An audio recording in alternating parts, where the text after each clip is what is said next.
Aferin sana kuzucuk. Korktun mu? Gel bana gel. Gel. Gel benim bebeğim gel. Oy annesinin balı. Oy benim balım. Çok korkmuş ya. Korkmuş.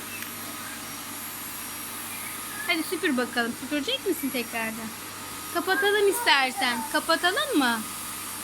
Tamam kapatalım. Sen kapat istersen. Bas düğmesine. Basacak mısın? Ben basayım tamam. Aa, bitti. Mutlu oldun mu? Mutlu oldun mu anneciğim? Oy kıyamam ben sana. Gel öpeyim seni gel. Uf'dan korktun sen.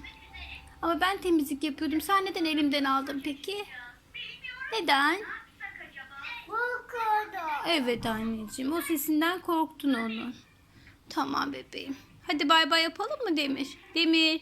Demir. Demir öpücük ver. Öp bakalım. Hadi. Hadi bir tane. Vermeyecek misin anne? Tamam. Hadi görüşürüz. Bay bay. Evet.